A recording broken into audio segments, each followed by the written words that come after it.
need a motion and a second to adopt today's agenda. I have a motion by Member Gray and a second by Member Stewart. Is there any discussion? Seeing none, please indicate by raising your hand if you are in favor. And it is unanimous. Motion has passed. Please let the record reflect that all board members are present. Ms. Schamberger is going to be joining us virtually today, momentarily. So we will make sure the record reflects her presence when she arrives virtually. So board members, I'd like to go over the format of today's meeting just as a refresher. As you can see, we are continuing to slowly get back to our normal board meeting format based on the governor's executive order, phase 2 reopening. We're now permitting up to 50 people to be present in the boardroom, and given the size and orientation of the boardroom, we can do this safely and using CDC guidelines. 6 cabinet members are seated at the and spaced apart in the auditorium today in the first row and possibly the second row too. I think we might have some. Members of the public may sit in every third seat in the auditorium. The lectern here will be cleaned after each speaker utilizes it today, and as we receive further direction from the state and CDC, we will adjust protocols of the meeting accordingly. Vice Chair Kona will now read the board guidelines for today. Thank you, Madam Chair. As we begin this afternoon's board meeting, let's quickly review the format of our school board meetings today. Please silence all electronic devices. There are speakers in the room behind me that allow board members to hear the meeting upon stepping away from the dais. This meeting can be viewed with closed captioning on our live webcast, on cable TV, and on the video monitors here in the auditorium. It could also be viewed with closed captioning on our online video archive. Thank you, Member Kona. We have one item scheduled for time certain today at 5:01 p.m. We have a public hearing for the recommended instructional materials for world language K through 12, which we will do at 5:01 p.m. today. And we'll go right into our public comment. The board welcomes comments from citizens and values input to the board. In order to provide the most comprehensive response to your comments, our staff will follow up with you and keep our board informed about the responses. Our school board respects the public's right to speak to the board, and we appreciate you taking the time to be here. However, it is requested when you address the board that comments are not directly or directed personally against a particular board member or staff member, but rather directed at the issue.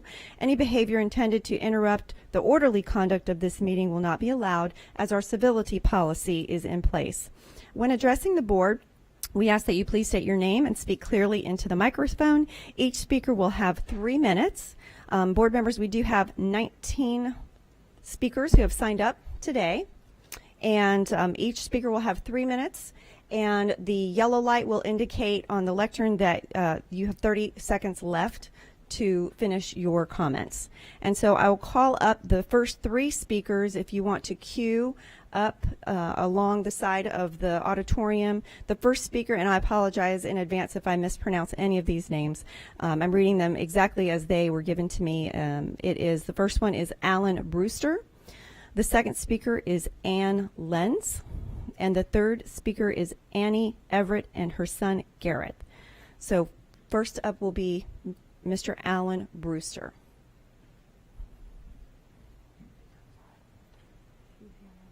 Okay, thanks.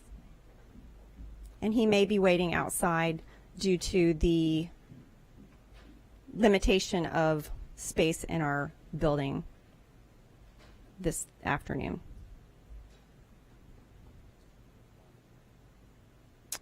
I can. Is Ann Lenz here? Okay, we'll go ahead and start with Miss Lenz then. Thank you, Miss Lenz. You have 3 minutes. Welcome. Thank you. Can you hear me? Do this? Okay. My name is Ann Lenz, and I am a pediatrician and subspecialist endocrinologist here in Hillsborough County. I intended to publicly submit a letter signed by over 175 physicians in our county that advocates for required masks and face coverings in our public schools. With the recent news that masks will be required whenever distancing is not possible, I would instead like to change my talking points to say a wholehearted thank you to the school board and to Superintendent Davis. Thank you on behalf of this group of physicians for listening to expert opinion and health organizations and coming to this decision that will help protect the safety of our children, teachers, staff, and greater community. Children are resilient and capable of hard things. I know that most children will learn in time to wear masks safely and effectively, just like children learn to wear glasses, hearing aids, foot orthotics, and other assistive devices. Mandating masks as a part of dress code will normalize masks for our children and help with their acceptance of best safety practices. I would like to read one portion of my prepared personal comments as they are still pertinent, even though the decision on masks has been solidified. As a daughter to a veteran teacher and mother of 2 children in Hillsborough County Public Schools, I am humbled by the work of our education system that provides not only excellent academic instruction, but also childcare, food security, and social work resources. Many families depend on our schools for much more than academics. The fact that some communities are affected to a greater degree by school closure or digital divide highlights the disparities within our society. The current crisis has unmasked the great needs of our district for more financial and human resources to guard the safety of all of our children. Beyond mask, additional measures for safety are yet to be decided for distancing, cohorting, hygiene, and procedures within school campuses and for transportation. We will also need defined procedures for how to manage exposures and outbreaks of COVID-19. I hope that further decisions will continue to hold our children and faculty safety as top priority, and that there will be continued transparency and engagement of our parents and community as decisions are made. The best leaders are judicious and servants to the public good, even when choices may be unpopular in some circles. Thank you again for making these hard decisions. Thank you, Dr. Lentz. Okay, do we have Mr. Brewster?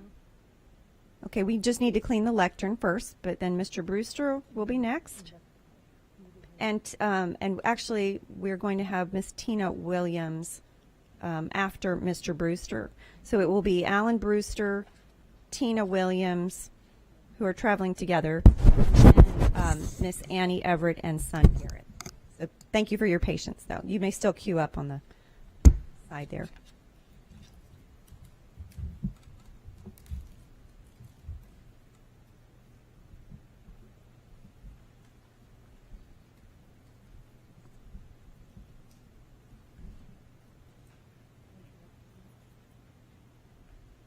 Thank you.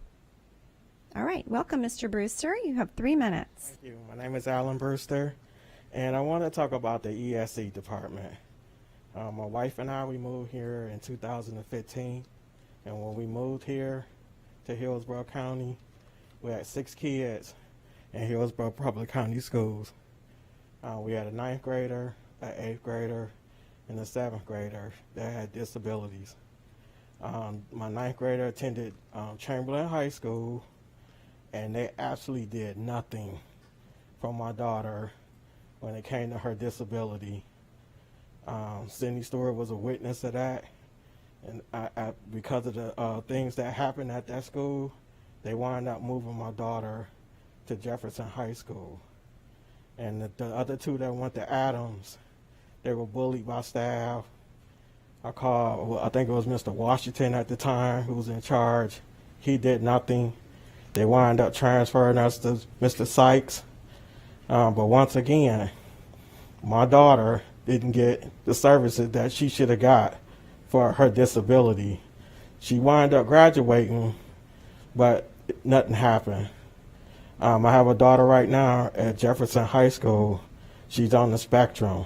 We reached out to the ESC department for her to have a comprehensive reading evaluation. They saying they don't understand what we asked her for.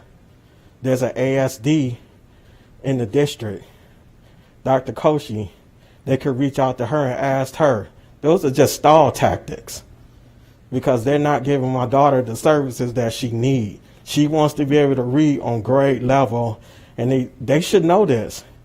When she transferred from Young Middle Magnet School to Jefferson High School, they should have looked at her file and saw, okay, we need to do these assessments, we need to do this, we need to do that.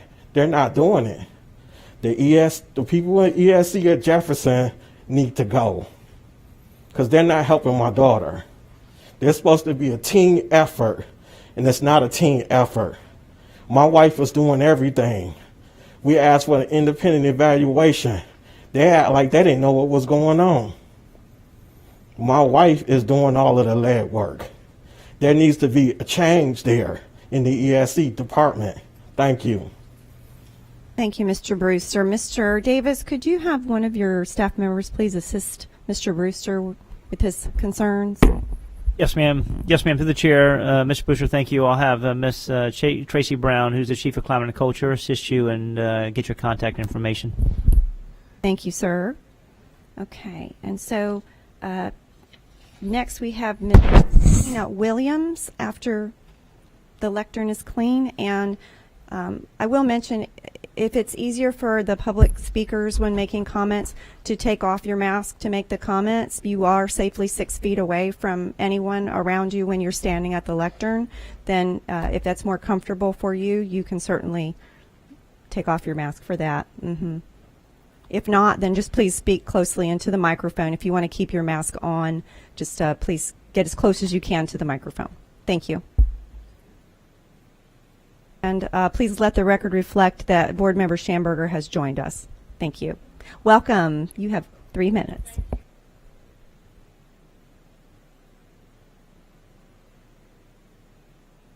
Thank you all for allowing me to speak.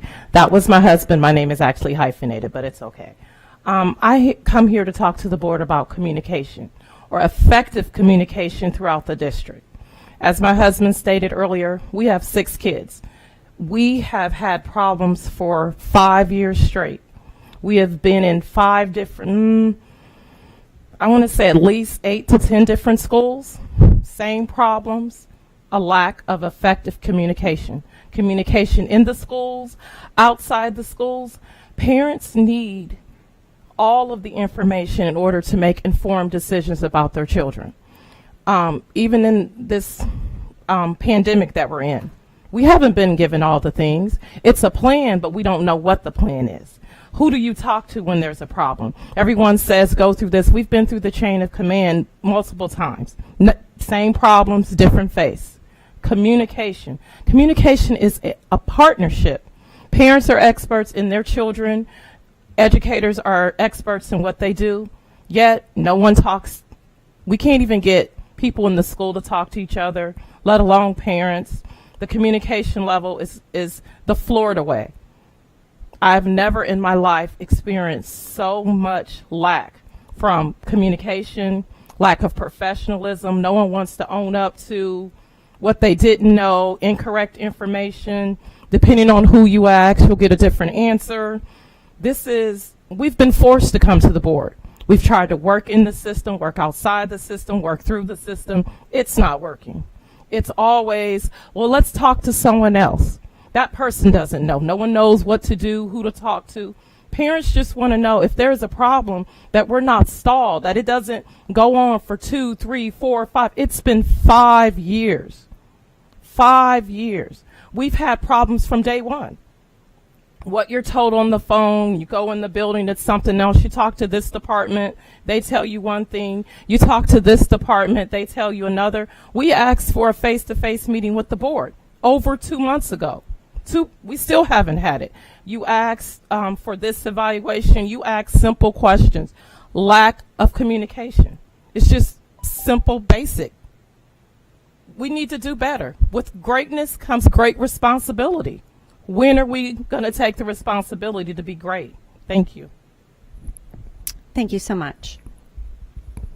All right, our next, and I'm assuming Mr. Superintendent, Ms. Brown will help them together as the parents. Okay. Miss Annie Everett and her son Garrett will be next, followed by Brianna German and Damaris Allen.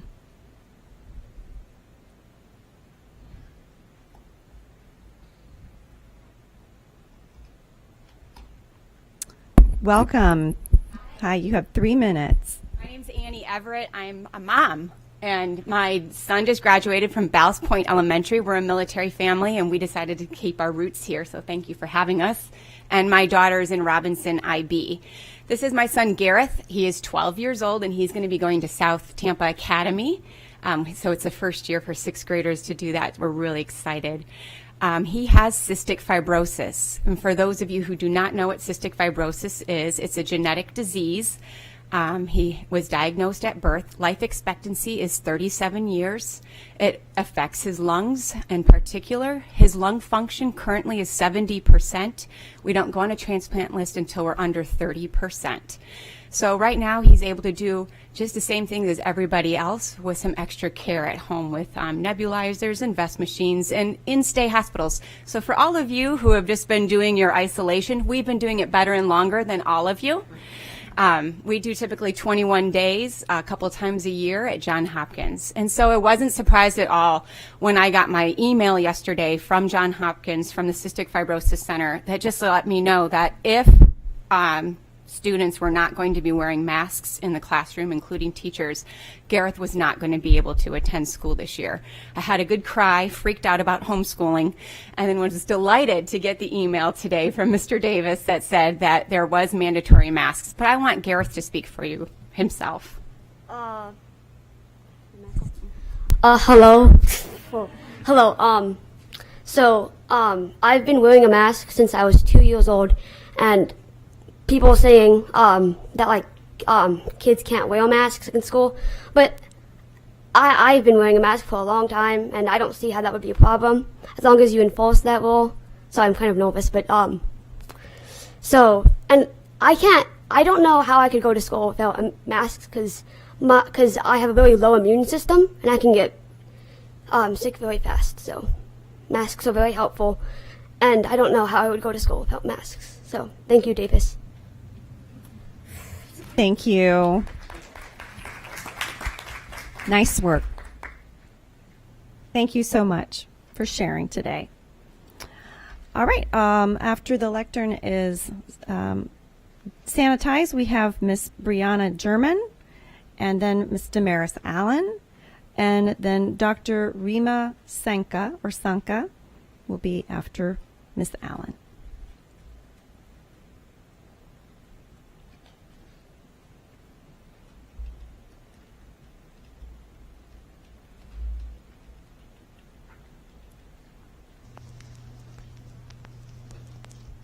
Thank you. Welcome. You have 3 minutes. Thank you. Hi, my name is Dr. Brianna German. I'm a professor at the University of Tampa and a mother of 2, expecting my 3rd in the fall. I had asked to speak today about the mask requirement for Hillsborough County Schools and was very delighted by the announcement today. Thank you so much for listening to parents. I wanted to kind of drive home a couple of points. As I saw some things go online today in the comments coming back, and I see a lot about young kids not being able to wear masks, and basically this being a lot about, this is about me and my right to not wear a mask. And I wanted to share 2 things. First is that I have a 3-year-old and a 5-year-old who have been wearing masks all summer. We have not gone out. They have not returned to school since March. And that is because I have a husband who is a partially disabled vet because of his time in Iraq and his time at the burn pits. He had pneumonia twice last year, and we've got to be very careful on him. And then I've been told that if anybody in my family is positive when I give birth to the baby in November, I can't bring this baby home. So we've had to make really hard decisions, and one of those things is about choosing between the service that I have to give to my 5-year-old in starting school or protecting this little one. And so finding out today that there's going to be masks in school, we're going to talk to the pediatrician and find out what that means for us. Does that mean that we have a better choice now? And so I want to thank you guys for that. I think so many times we think that this requirement to wear masks is so personal. It only affects one person. But I can tell you that my family has been taking every precaution, staying in. To come out of my house today and wear a mask was a big choice. And it doesn't just affect you. The choices that my family has to make between one child and the other is because of not our own choices, but the choice of others. We as a state didn't do this right the first time. And now we're in this situation here, and for just a small mask to make a huge difference to teachers, being one myself, to parents and to the families of those students and everyone else. So I thank you so much for making that. I just want to, put out there too that it really is the attitudes of parents that are going to determine how well kids do in school with this. My kids see my husband and I put it on if we go anywhere, and they happily put them on. They have princesses and mermaids and unicorn masks, and we've sent some to their friends so they get to Zoom and see each other's face masks, really trying to normalize it, and they have worn them for hours, even outside, with no problems. So this is something that we can do, and I want to encourage parents to take a positive attitude about this and show their kids that this is something that we can do and help service others. Thank you so much. Thank you very much, Dr. German. And we have next signed up Damaris Allen, which I see her coming. And then after Miss Allen, we have Dr. Rima Sanka. And then if Miss Edelyn Verona is here, she did sign up. I don't know if she was able to make it today. So we will go ahead with our next speaker. Welcome, Miss Allen, and you have 3 minutes. Thank you, and I will likely not take the full 3 minutes. First, thank you. I think that there was a collective sigh of relief among all of us parents and a lot of teachers and staff when that mask mandate was issued. I know that a lot of us have been very, very concerned about sending our kids back to school.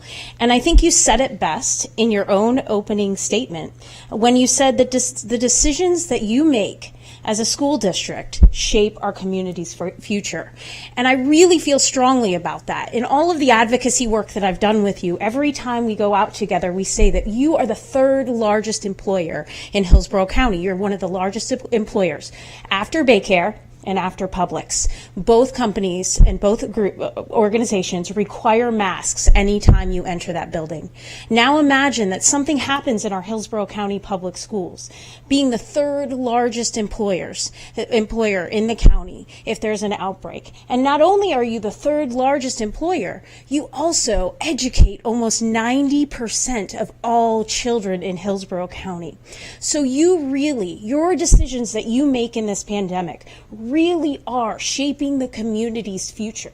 This isn't a concern just for me as a parent. This is a concern for me as a community member, as a business leader, as an advocate, and it's something we should all be considering. So I thank you for making that bold choice, but I also want to encourage you to stick with it, because we all know, everyone who's sitting here knows that the opposition will be loud, but we are also paying attention. And I implore you to keep the mask mandate to ensure our safety. One thing you don't know about me is that I am a single parent. You may or may not know. And if my children were younger, I wouldn't have the option to keep them home, to keep them safe. Emmett, who you're going to hear from in a few minutes, had pneumonia several times when he was little. And I would be putting him at risk if we weren't wearing masks. And so I encourage you to think about those who don't have choices, who have to send their kids to school, who don't come from a place of privilege, and to remember that in every decision you're making. Thank you. Thank you, Ms. Allen. Our next speaker will be Dr. Rima Sanka, once we have cleaned the... Excuse me. Dr. Rima Sanka, and then if Edelyn Verona is here. Not sure if she was able to make it. If not, then we have Emmett Allen. Oh, excellent. Okay.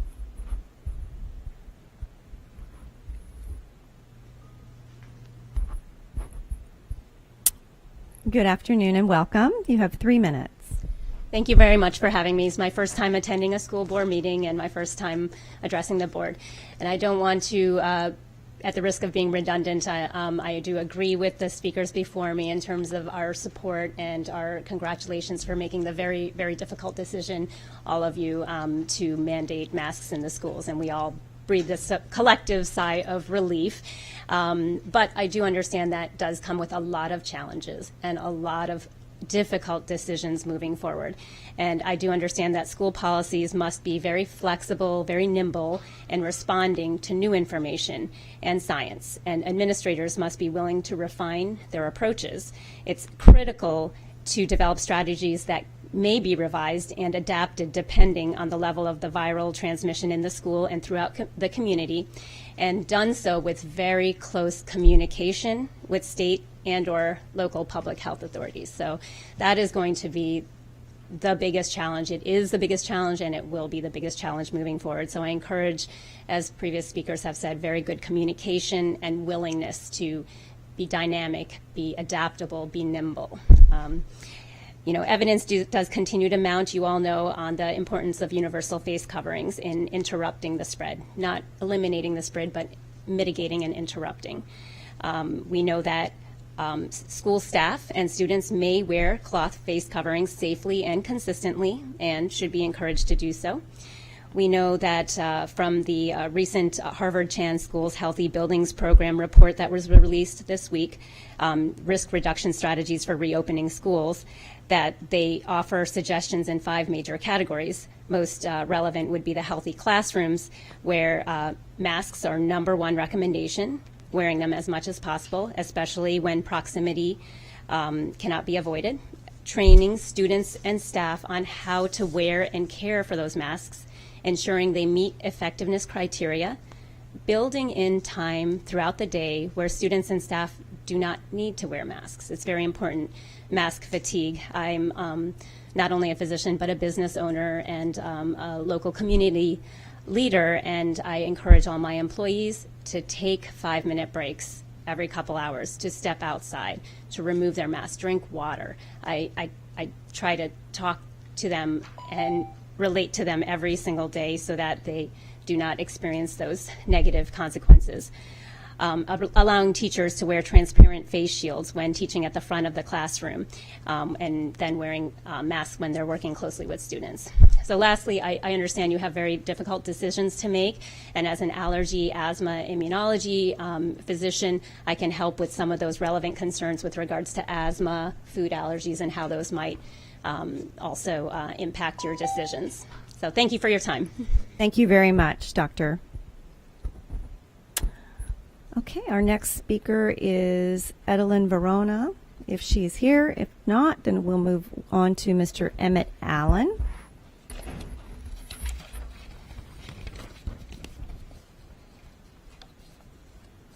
And then after Mr. Allen, we have Jason Wilson.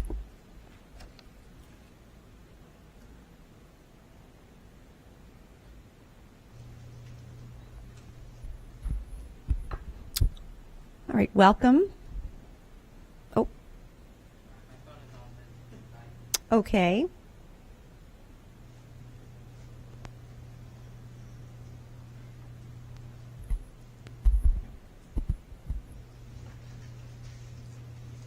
Is Jason Wilson here? Great. Oh, hi, Dr. Wilson. Good, how are you? All right. Hello? Welcome, you have 3 minutes. Okay.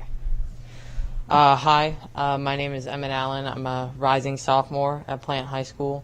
I'm Damaris Allen's son. I want to start out by thanking the school board for mandating masks.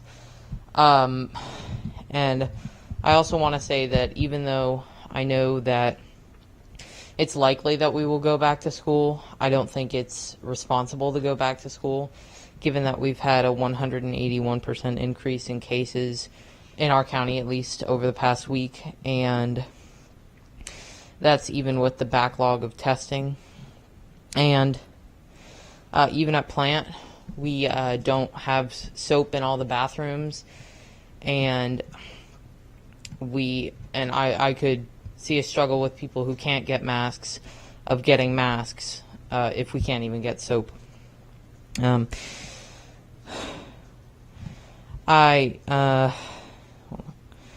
I also want to, even though the mask mandate is important, I think it's even more important to enforce and maintain that mask mandate in schools, because I do know people that would not wear masks intentionally just to be cool.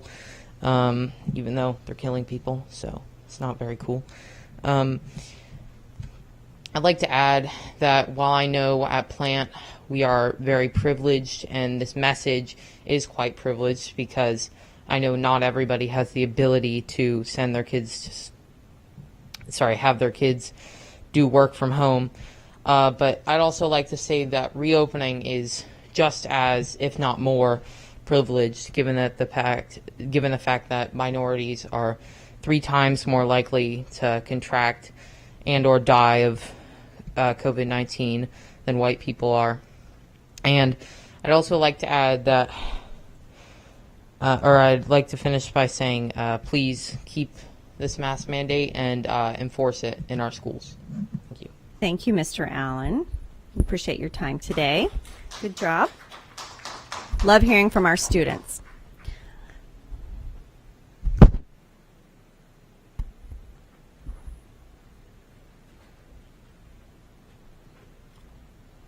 All right, after Dr. Wilson, we have Jessica Teston-Lodeholtz. I hope I said that right. I apologize if I mispronounced that. And then Kelly Wilkerson will be following her, and then Kimberly Pullen. And so next we have Dr. Wilson. Welcome. You have 3 minutes. Thanks, Chair Snively, and thanks, board members, for having me. Also like to thank Superintendent Addison Davis for the mask ordinance. Very important. Chair Snively knows I show up on the EPG and try to give the best advice I can, and mask wearing is definitely one of those pieces of advice. For those of you who don't know me, I'm Jason Wilson. I'm an emergency medicine doctor. I've been involved heavily in COVID in this community, both treating patients with COVID and helping design some of the clinical operations and trying to give the best advice I can for the front line back to the EPG whenever I'm invited. So I'm here today to talk a little about school reopening and doing it safely. I think I am pretty comfortable making decisions with very limited information as an ER doctor, but I will say this is one of the most difficult decisions I've ever made as to where to send my upcoming middle schooler. I think that July 17th is a pretty tough deadline when we're seeing cases rise rapidly right now. I don't know what the future looks like right now, and I think it'd be really hard to make a decision. So if I can't make that decision as a physician treating COVID patients who's comfortable in that space, I'm not sure how other parents can. I would like to see a delay in that letter. I would like to see it not be a binding letter. I think I understand the organizational challenge, the need to understand data about who wants to go in and who doesn't, and probably need some virtual teacher task workforce. I understand all of those things. I think transparency and survey data is probably a way to get at that, where parents can be safe and comfortable in that space sharing that information. I think along with that, we probably need to look at moving back the start of school a little bit. Right now, with very minimal social distancing that's going on, we're still going to be in the crunch of this come August. I don't expect the world to look any different August 10th than it does right now.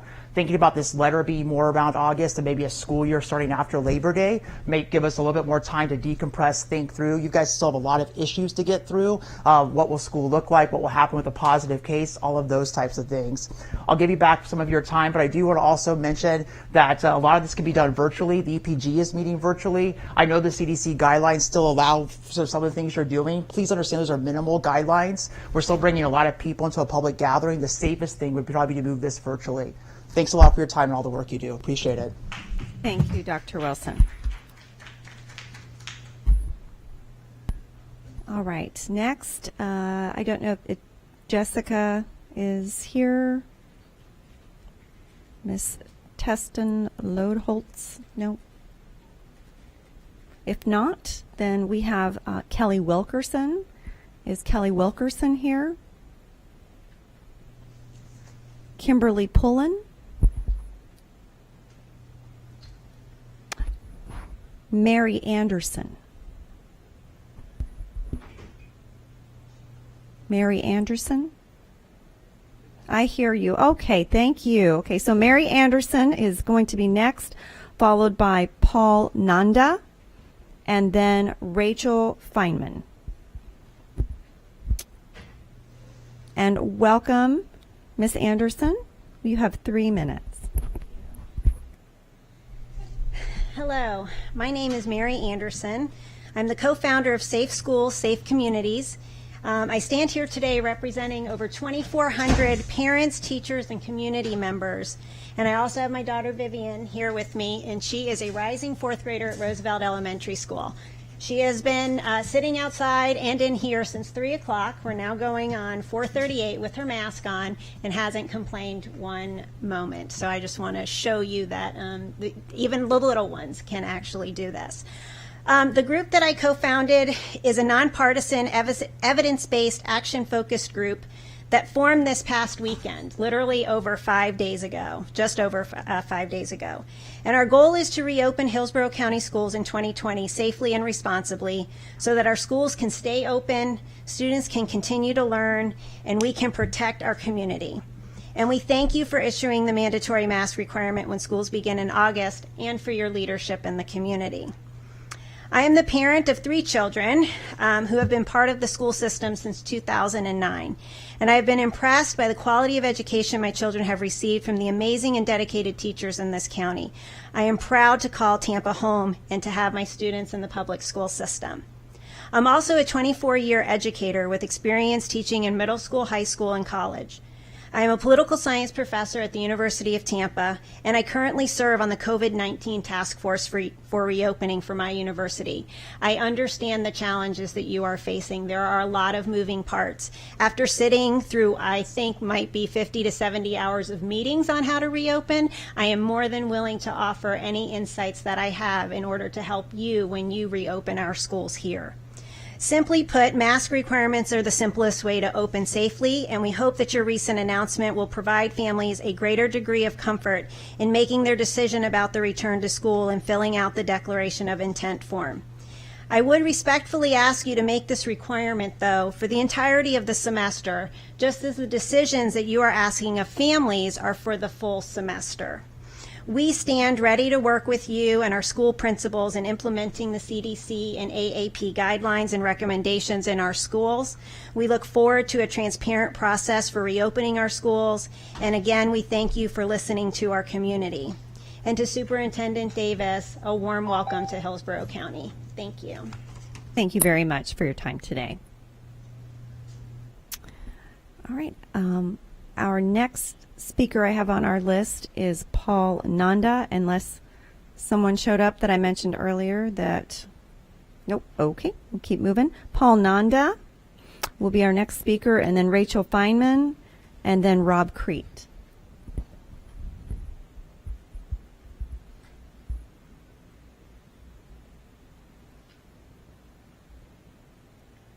Welcome, Mr. Nanda. You have 3 minutes. Sure, thank you. I'll try not to take all 3 minutes and be pretty brief. My name is Dr. Paul Nanda. I'm the Chief Medical Officer of TGH Urgent Care, powered by Fast Track. We're the first area to spin up some COVID clinics in Hillsborough, and we take care of hundreds and hundreds of patients each day. I'm very familiar with Dr. Wilson and the work they're doing, and I had come prepared to really advocate for mandatory masks. And around 3 o'clock today, 2:30, 3 o'clock, I saw the statement that you made, and I just sincerely appreciate that, and appreciate the hard work and the clinical tough decisions that you guys have to make. This isn't just about my kids or your kids. This is about protecting each other, and what still falls by the wayside. And I've been accused of having an agenda, and as a doctor, my only agenda is the safety of our community. Having 10 urgent cares in the area, our goal is we take care of our neighbors and our friends and people that are our business partners and work together. And I know these decisions that were hard and don't come easy. People still forget that when I wear a mask, I'm not protecting myself. A mask does not protect the wearer unless it's an N95 and a face shield and gowns if I'm working in a clinic. The mask protects other people. This is a kindness that we share with everybody else. And if we lead by example and leads our kids by example to show them this is protecting other people, I think that's where some of the disconnect lies. If we ask our kids when you go in a car, hey, you don't have to wear a seatbelt, guess what? They're not going to wear seatbelts. But if the expectation is, hey, we're going to get in the car and you have to wear a seatbelt, they'll wear their seatbelts.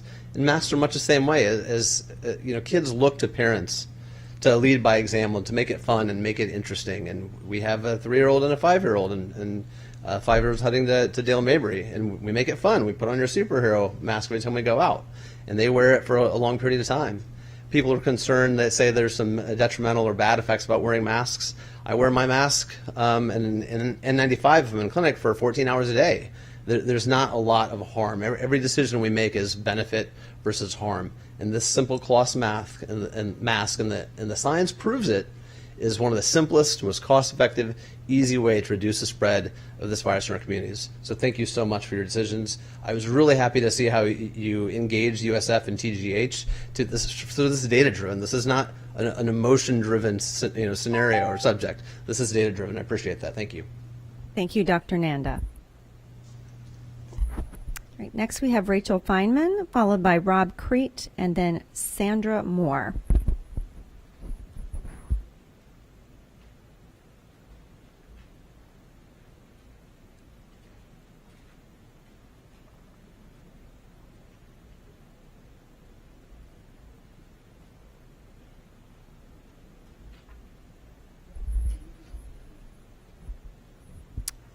Welcome. You have 3 minutes.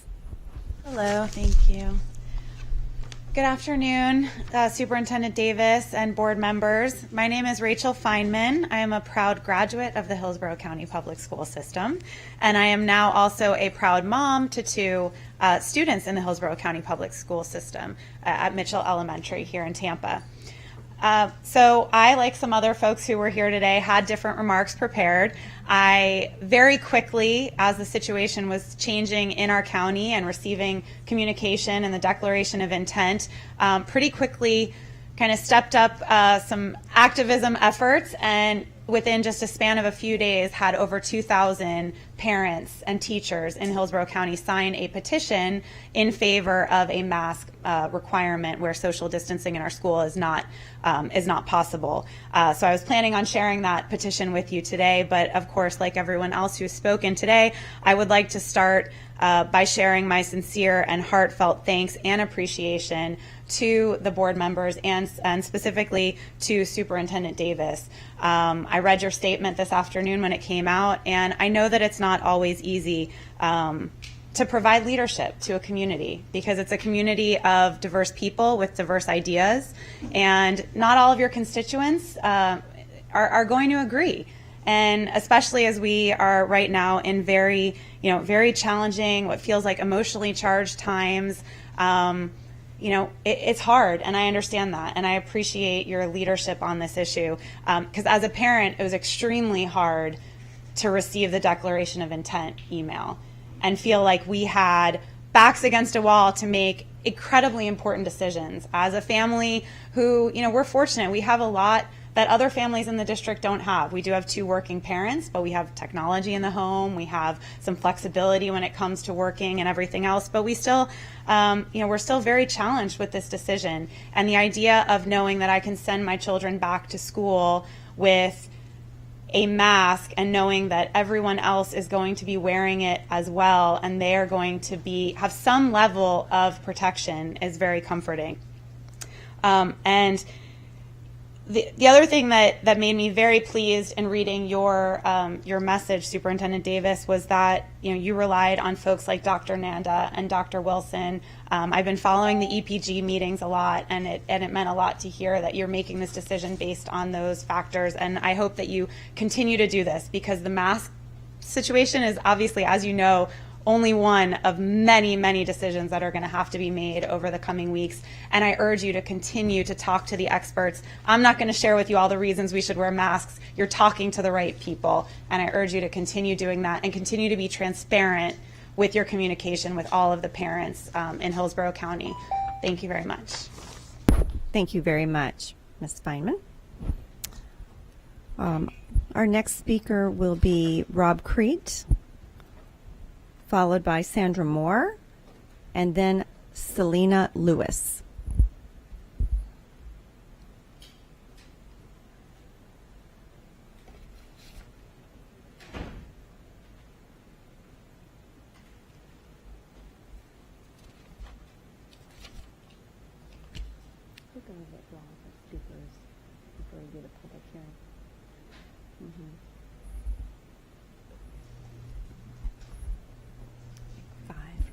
Good afternoon, Mr. Hey, good afternoon, everyone. Superintendent Davis, I want to thank you very much for making the decision today to require masks.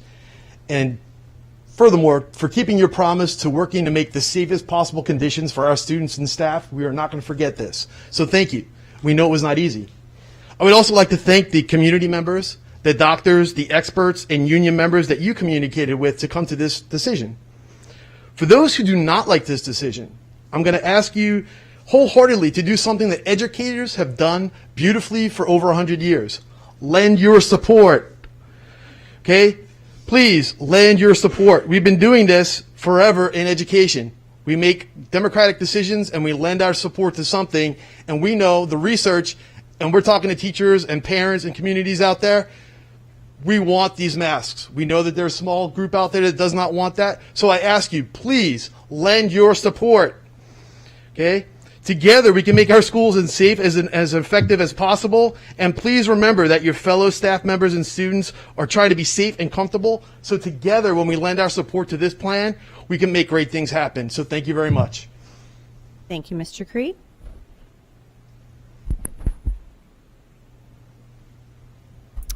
Our next speaker will be Sandra Moore, followed by Selena Lewis, and then Stephanie Baxter Jenkins.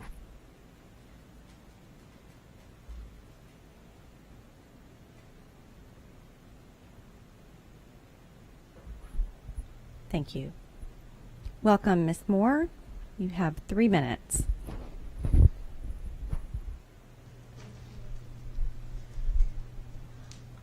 Well, everybody's talked about masks a lot, and of course I'm in agreement. It's wonderful. So I would also like to see us be proactive, like, first, back to the mask a second. I know that Mayor Castor Could you speak into the microphone? I know that Mayor Castor mandated the mask a week or two ago, and then we have followed. So I just want to hear somewhere in the news later maybe that would there come a time that you would act independently regardless of what Mayor Castor did with the city, that if it happened to be different from what she says, like she's saying the same thing now, you know, it's mask mandated, and we are also now. So just like to know that in the future you would go different if that's what you saw fit for our school system, because I'm hearing a lot of good stuff today from outside. I watched on my phone the children and everything, and it's great. So I want to mention two things as fast as I can. So proactively moving from the mask, hand in hand with the mask is the distancing, and that's, you know, from the top people up there and all that stuff. It's like kind of like a photo finish, and actually some of them mention distancing before they mention mask. You know, they want distancing, and then they say the mask is because we probably won't distance, and so it's kind of like a Dr. Bennett, what's his name? The secretary, retired Bennett, Ben Bennett, or whatever his name is. Anyway, he calls it the icing on the cake. He says the cake is the distancing, and the mask is the icing on the cake. So we've got to do distancing. So I'm asking everybody to visualize the hallway of the middle schools and high schools with nobody in it. Nobody's in the hallway. Then I'm asking you to visualize 85 teachers walking down the hallway. Okay? Distancing. Then I'm asking you to visualize 1,100 children in the same hallway, going, moving classes, moving classes, moving classes. I believe that if you put people to the task, if you pull together approximately 60 curriculum APs, I'm not a teacher or any of that stuff, so it's not about me. Get your best curriculum APs, and I'm visualizing 4 groups: elementary, middle, high school, and other adjudicated, special ed, etc. 4 groups. Each group has 3 teams of 5, preferably experienced AP curriculum APs, and give them an assignment. And the assignment is not, hey, get together and tell me what you think about keeping the children in 1 or 2, perhaps, classrooms. That's not what you think about it, because people like their comfort zone, you know, like the teachers like their comfort zone, I understand. But so it's not, do you want to do this or do you like it? But get these teams and ask them to show you what they can put together as schedules for keeping the children in one or two classrooms versus walking down the hall as a mass of 1,200. Thank you, Okay, ma'am. and I believe Sorry. they can do it.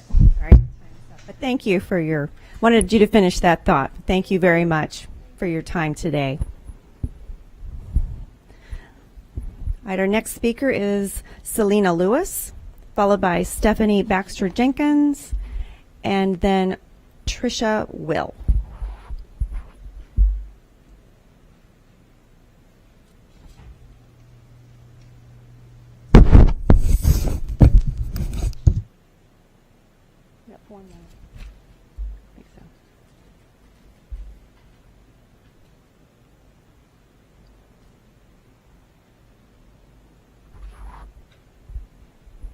Thank you. Welcome, Ms. Lewis. You have 3 minutes.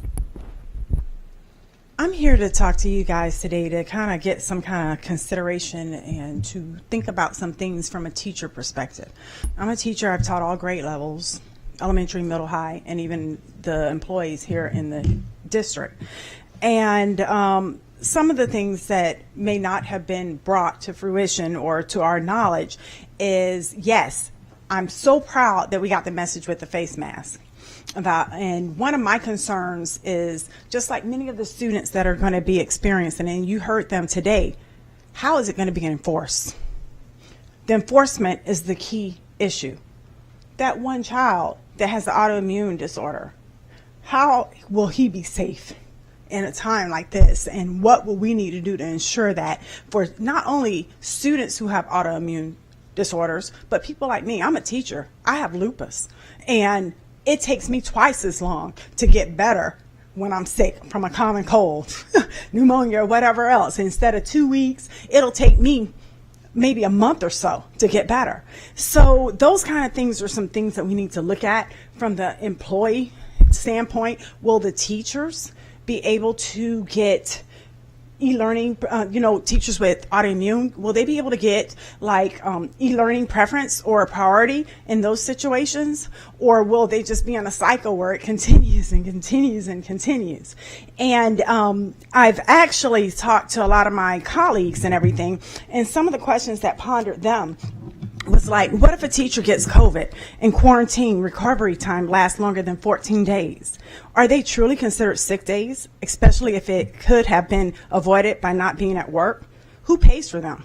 Is it a COVID workman comp? What about the subs?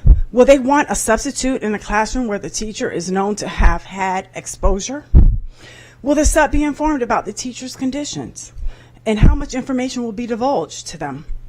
How thoroughly will the classroom be cleaned after the exposure? Being that also we need to take in consideration, we have custodians and everything that, they may or may not be trained at this point, but a lot of our custodians are elderly and a lot of them are minorities. So we want to take them into consideration also. Will all the children that the teacher has come into contact will be tested? Will admin, instructional coaches, counselors, lead teachers, and anyone else not tied to the classroom step in to cover? And how will the front office, usually the place that receives the most traffic, be protected? So those are some of the questions that some of my colleagues have posed. Some of my additional questions and things for us to think about: my classroom is a computer lab. How and where's the budget coming from to cleanse the mouses, the keyboards, the monitors, and in between each setting? How am I expected as a teacher to do all of that? So those are some of the things, not to mention the magnet schools and thinking about the transient situations in magnet schools. So I just want you to think about those things as you guys decide over the next couple of weeks. Thank you so much. And I know that Mr. Superintendent will have some answers, some of those answers for us today during his presentation. And then if there's a staff member that could possibly help also with any additional information that you might need. I know those are questions that probably many people have, and it would be good to get that information out as quickly as possible. Thank you, Ms. Lewis. Next we have Stephanie Baxter Jenkins, followed by Trisha Will. If Ms. Will is here, very good. And then finally, Zachary Horrell. I hope I say that right. I apologize if I'm mispronounced. Zachary Horrell. Okay. And that is the final speaker for today. Welcome. Thank you for being here. Good afternoon, everyone. First of all, I want to thank our superintendent with sort of the loudest way in which I can. I have not had 20,000 people be so happy to have a hard decision made. And believe me, we absolutely know more than anybody that the state puts you all in very difficult positions. This is not an easy state to sometimes make education decisions. And so it takes guts and leadership to do that. And I want to recognize that and say thank you. It means a lot to people. It is not the only tough decision we're going to have to make, as you just heard from one of our teachers, but we are committed in this time. Look, it's a fluid time. I think it's absolutely okay for any of you to say we can't answer everything. I think people just need to know we're all talking about it and we're going to make the best decisions. And so do keep that in mind, because I think sometimes in communication we think we have to have all the answers. And I don't think we do. I think we have to say we're trying. And I think that is sometimes the most people can expect. I do want to say a couple other specifics, things that I think are worth thinking about. As you're all talking, whether it's on the EPG or other places, I do think testing is something that the governor, in a brief conference I heard in between something else today, talked about our counties and different places having the ability to do more testing on site. If there is any ability for us to get those kind of things here, we do need to look at that. I think you can do everything you can, and you've made a huge step forward with the mask, but you're putting people in a confined space really next to each other, and sometimes 3,000 of them. So some things are going to happen, but the faster we can test people and identify those things, and if we can take any responsibility for that, I know, again, not looking to put the expense on you, but if there's grants and other things we can do, we should be looking to do those. I think that is in the best interest of both our employees and our students. What else did I have to say? I know my whole speech got thrown off today, but that happens all the time, so it's all right. The other piece I would tell you all, I do want you to realize doctors talk to you about all the data, so I'm not gonna get into science. That isn't my bailiwick, but I don't want you to take the emotion totally out of it, because you have 24,000 employees, and it's been a really, really rough time for them. And for those of them that do have children at home who have issues, or they themselves have issues, it is a very difficult time. I am worried for people's mental health. And as much as I respect the doctor's request to give parents more time, I really do, I also understand that we can't give teachers options to make them feel better, like that they can have a virtual position or an e-learning position, that we can't do some of that until we kind of know where kids are going to land. So again, I will very much work with all of you on that, but please keep it in mind. Thank you. Thank you, Ms. Baxter Jenkins.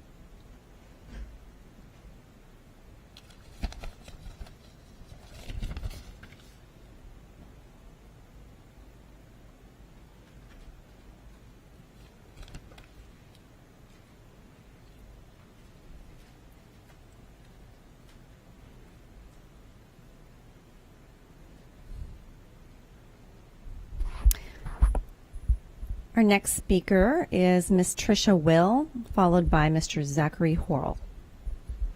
Welcome, Ms. Will. You have 3 minutes. I'm Tricia Will, and this is my first time speaking at a board meeting like this. I have a kindergartner. He will be starting this fall, and until today, we were unsure of what we were going to be doing. And so we want to say thank you very much to all of the leaders and to Davis for implementing the mandatory mask mandate. I think that has helped us make the decision to continue in the public school system. And as not to reiterate all of the science, we don't need to do that, and not to reiterate what everyone else has been saying, although it's extremely important, I was going to talk about some reports from Slovakia, which they have, had some great success with containing the spread there. And, what they've said has had the biggest impact is leadership and going to meetings where everyone wears masks and going into the public eye where everyone wears masks, journalists, politicians, leaders, everyone wearing masks, and then putting together campaigns that are visual for our students so that they can see that mask wearing is normal. It is our way of life for the next however long. And I'm a business owner, and so 2 kids. I have an elderly parent that we care for, so it's extremely important to us, that the children are in school, getting their education, and also doing it safely. And so I think that this is a great first step in doing that. It's a hard decision. I would encourage us also to try to come out of the gate being as conservative as possible in terms of social distancing, in terms of the masks, until we know more. I think that is our biggest challenge, is the unknown at this point. But thank you all for your leadership and for making this hard decision. And I think that it is a great step in the right direction. Thank you so much, Ms. Will.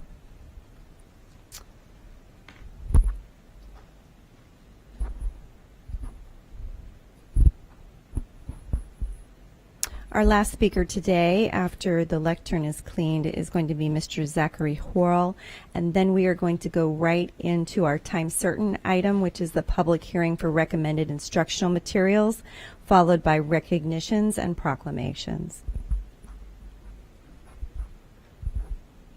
Welcome, Mr. Horrell. You have 3 minutes. Thank you. Thank you for having this meeting where everybody can come and talk, and hopefully you guys can hear me okay. First of all, I want to say I absolutely love Tampa Bay, love Hillsborough County. I've loved the schools. I moved to Hillsborough County to be in Hillsborough County School, actually.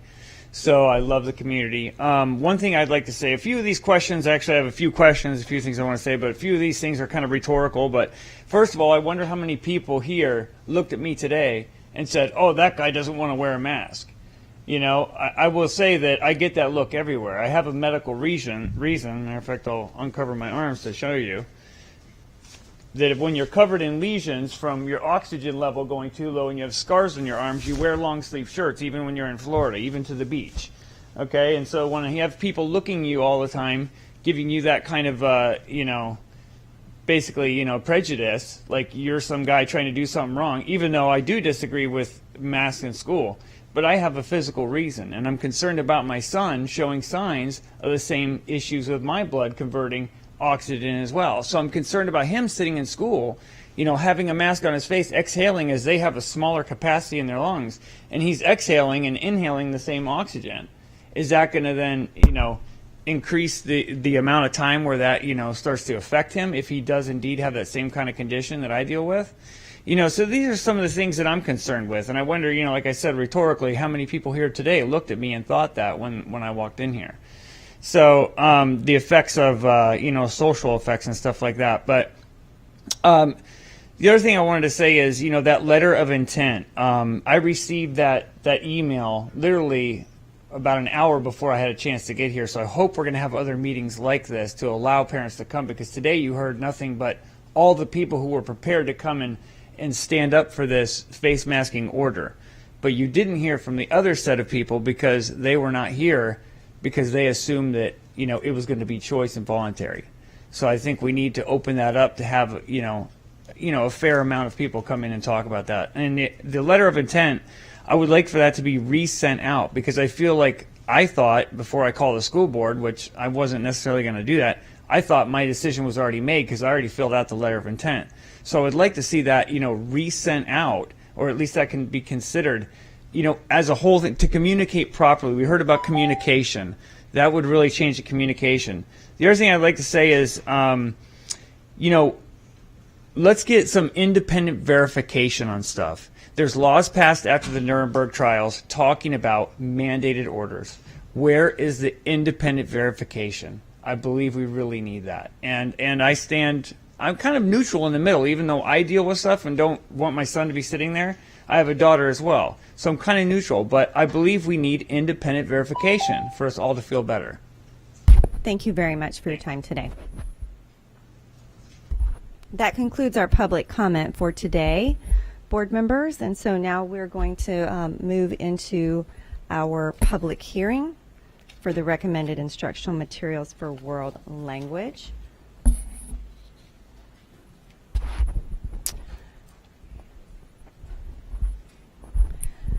And I'm now going to open the public hearing for the instructional materials adoption process. This is a requirement pursuant to state law and board policy. This is an opportunity for any member of the public to speak about the instructional materials that are recommended for adoption by the board and to provide input to the board. The materials were advertised and have been available for public view. I will now like to ask Mr. Terry Connor, Deputy Superintendent for Instruction, to present this item. And after his presentation, any member of the public may speak to provide input to the board on the proposed instructional materials. Mr. Connor. Good afternoon, School Board Chair, board members, and Superintendent. At this time, the board is conducting a public hearing on instructional materials being recommended for adoption. The list of materials is attached to the agenda items and includes materials for the K-12 world languages. These materials have been reviewed by a district adoption committee and are being recommended for adoption. As required by state statute, a 20-day public review of recommended materials and public hearing is required before the board can vote for the adoption. The public review requires the district provide digital access to the recommended materials via the district website. The public review was conducted beginning on June 16, 2020 and ending on July 6, 2020. The public hearing this evening is to provide the opportunity for the community members to share comments about the materials with the board. The board does not need to take action at this time, but will be asked to vote at the next regularly scheduled board meeting, July 28, 2020. At this time, you may call for public comment. Thank you, Mr. Connor. Do we have anyone signed up to speak for the public hearing on the adoption of instructional materials? Whether they're signed, Madam Chair, whether they're signed up or not, you can just ask if anyone in the audience wishes to speak as well. All right. What he said. Would anyone like to speak regarding the adoption of instructional materials? If not, seeing none, I will close the hearing. And in my materials, it calls for a vote to adopt the policies. Is that something that we do at the next You will be board asked meeting? to vote at the July 28th. That's what I thought. Okay. Thought it might have been a typographical. Yes, board member Stewart has a question. Thank you, Madam Chair. I'm looking at the dates that were on this. Are we going to get these in time for the new school year? I mean, I feel like we're really far behind on this adoption.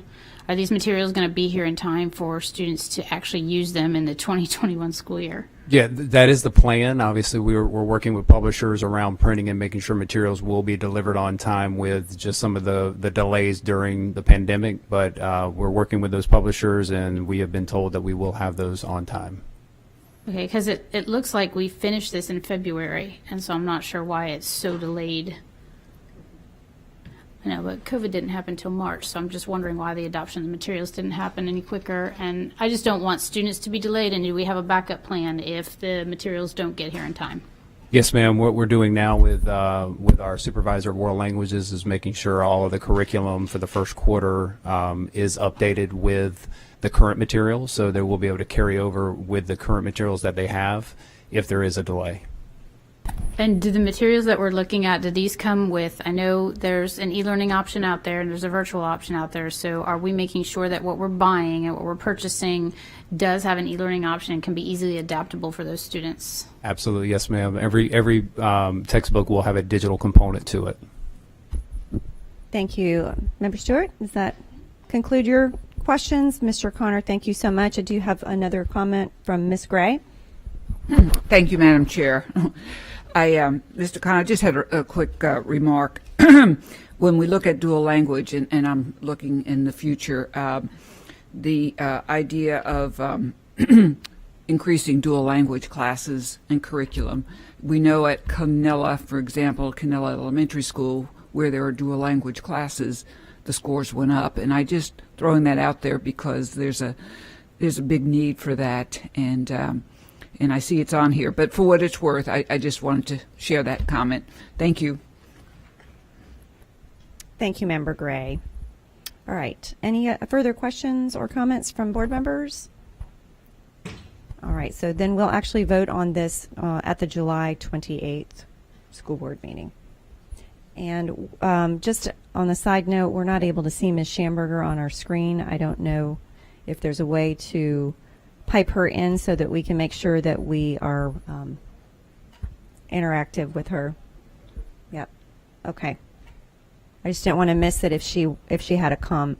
Her camera's off. Okay. Very good. Thank you so much. All right, we'll now move into recognitions and proclamations, and we have one proclamation for this afternoon, I believe, just one, yes. And it is the adoption of the National Minority Mental Health Awareness Month, July 2020, and Board Member Perez is going to highlight this item for us today. Member Perez? Thank you. I am very excited about this, actually. National Minority Mental Health Awareness Month is addressing the complex mental health needs for children and family today, and it's a fundamental key to the future of Florida. Mental health disparities persist throughout the country, and everyone should have the opportunity for mental well-being and to make healthy choices. It is important that we connect more effectively with people across different cultural backgrounds and experiences, and bring awareness to the unique struggles that underrepresented groups face regarding mental illness.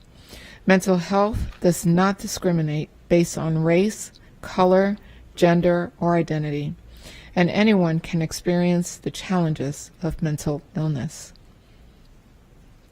Thank you, Member Perez. Board members, I need a motion and a second to adopt the proclamation, and I believe that's a motion from Member Perez, and we might have a second from Ms. Schamberger. No, okay, so we have a second from Member Stewart. Okay, so is there any further discussion on this proclamation or comments? Seeing none, board members, please raise your hand. I'm not sure how we're going to get Ms. Schamberger's vote. We can't see Ms. Schamberger, so she can speak. Okay. If she's able to speak, her vote can be counted. If not, if she's not able to speak, it will not be able to be counted. Okay. Are we able to hear her? No. All right. Then all in favor, please raise your hand. Okay. And it is, it does pass with Ms. Schamberger away from the dais. And if Ms. Schamberger is able to reconnect, the board can come back and include her vote. But Okay. at this point, I have a feeling she'd like to be included if she could be in these votes today. So, okay, very good. All right, thank you so much, board members. And now we're moving on to our consent agenda. I do need a motion and a second to approve the consent agenda today. I have a motion by Member Kona and a second by Member Stewart. Is there, I'm sorry, all in favor, please indicate by raising your hand. Motion carries. Thank you, board members.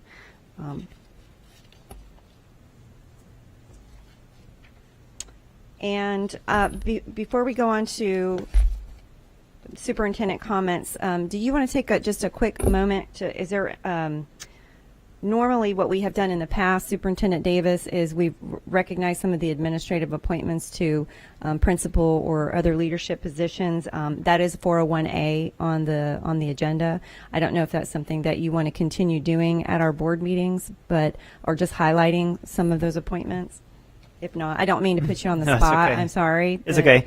Through the chair, we do have a couple of principals that are coming on board for starting for the 2021 school year. In this appointment, we are transitioning Mr. Jeremy Klein. He is coming from being the assistant principal at Lato High School. He has a rich history of being an assistant principal for moving the needle educationally and academically and culturally. He also at one point in time was a supervisor in charter schools, but he's done a really nice job at Lato, and he will be transitioned to become the new principal at Brandon High School. That's right. We also have a gentleman transitioning to become the new principal at D.W. Waters. This needs to be updated because it is Mr. Rashad Woods. And it says Principal Wildwoods. Rashad has a rich history again of doing some really good work. He is currently the assistant principal at King, and he's been an assistant principal for I think around 8 to 9 years. Has a really heart for children. This is a educational platform that connects with him, being able to help children get on the right pathway and be successful, and he'll do a really nice job. And also at Rampello K-8, we also had a principal that retired, therefore trying to find the right leader. We had a young man that led the work alongside the former principal that worked there from 2014 to 2018, truly understands the community, the mentality behind Rampello, was transitioned to be the assistant principal at Pizzo K-8. And he's done a really good job. He did excellent in his interview, good energy, good focus, knows the community, knows the clientele, and that is Mr. Justin Yeomans, who will lead that work as well. And then also, tough decision. One of our really good principals transitioned to be promoted outside of the state. Congrats to her and her new journey, which leads to open into Folsom Elementary School, a school that has historically had a component with potentially yo-yo from a D to a C. They've done a really nice job over there. So trying to find a leader within our organization that truly understands how to deal with rich, diverse populations of students and has a track record for improving student learning. And the current principal at Town and Country, Mrs. Melissa Babinetz, I hope I said that last name correctly. She's moved her school from a D to a B, has done some really nice things within her community, and once again being able to do it with a rich diverse population. We will transition and become the new leader at Folsom Elementary School, and then leaving that position currently open. There's been a really great AP that has been at Town and Country working with the current leadership, and this is Mr. Otis Kitchen, who we will promote to be the principal. And he looks forward and excited about the opportunity. And this is a gentleman that, along with Justin and Rashad, has went others as well, that had just been sitting primed, ready to lead. And I'm glad to get a chance to work and take recommendations from staff, but me personally interact with them and push them intellectually to make certain that they truly understand not only the instructional process, but how to be a climate and culture leader that truly understand talent management and that can drive the work every day. So congrats to each of them in the work before us. And we have a number of APs that will be brought on board. Congrats to them in their new position, and look forward to working alongside them along the way. Thank you so much. Again, I didn't mean to put you on the spot. It's okay, boss. There, but Ready to go. I'd like to recognize those folks in their new positions as principals, and then if you'd like to go ahead and move right into your superintendent comments. Yes, ma'am. Thank you. So through the chair, thank you for allowing me to speak this evening. And tonight there will be a number of elements that we'll speak to related to next steps for the organization and provide ongoing updates. So for this evening, we will focus on I will review the new executive order 20-114 from the Department of Education that clearly defines where we are and what we expectations for the 2020 school year. Look at updating the use of a mask requirement. What does that look like in Hillsborough County? And then discuss graduation events for the class of 2020. Then also review reopening plan and where we are as an organization, what our timeline will potentially be, and then talk about the deadline for extension and the rationale for the declaration of intent. So overall, as you know, yesterday the Florida Department of Education extended an emergency order to all school districts within Florida. In this, to be able to summarize this, it openly talked about all districts must open and prepare for brick and mortar schools for 5 days a week. What that openly says is that the current plan that I extended to the school board and also to the community plan B, which had a 4-6 day split, it will not meet the requirements related to having a 5-day open accessibility to our students. In addition, this looks in every district can can waive the 180 days or hourly equivalent to approval for reopening plan. We must make certain that we have an available a plan according to meet the statutory requirements, but that must be approved from the Department of Education. Right now, there is no intent to waive the 180 days that we currently have. We will continue to monitor COVID as it sits, not only throughout the state but throughout our community. And if difficult, tough decisions will have to be made, I promise to apprise the board along the way in order to show you not only the recommendations but also solutions and pros and cons related to that immediate action. And this emergency order also talks about the reopening plan must have an array of services for every one of our learners, especially for those students who have 504 plans, IEP plans, along with students of English language learners. And to make certain that the services that we currently provide, regardless if it's in brick and mortar or e-learning or Hillsborough Virtual, it continues to be provided in an intentional, sophisticated manner, as outlined in IEP meetings, which is in collectively, brought upon through parents, through advocates, through practitioners within our school district that provide the best learning experience for our children. And as superintendent, we are working with current staff to make sure these services do not suffer in any way, shape, or form, that we are going to continue the services to make sure that every learner has an opportunity to excel academically, emotionally, and structurally within our framework. And then also this allows urgency order to make sure that all charter schools must present a reopening plan and be to a local sponsor in our school district. That means Ms. Hodges and her team are going to be very busy, reading and reviewing the reopening plans. I'm going ahead and thank them in advance for that, and we'll be working closely with charters to make certain that they hit all the necessary thresholds identified and extended through the emergency order. And then the biggest thing is that the celebration is that, and I'm thankful for the commissioner to put out such a measured, thoughtful plan. It really allows us to protects us financially through our current full FTE process, and looks at July's and October's student survey, and it protects us and holds us harmless financially. This does mean that we will have to have a movement related to a concentration to February to make sure that calculation is proper. But I want to thank the commissioner for protecting our work to make sure that we are hold harmless related to the financial impact. And then it also goes and it says it protects the virtual K-12, which is our Hillsborough Virtual as well. We'll protect their financial FTE credit model as outlined by the state of Florida. So we are currently reworking our plan to make certain that we are in line with every one of these emergency orders.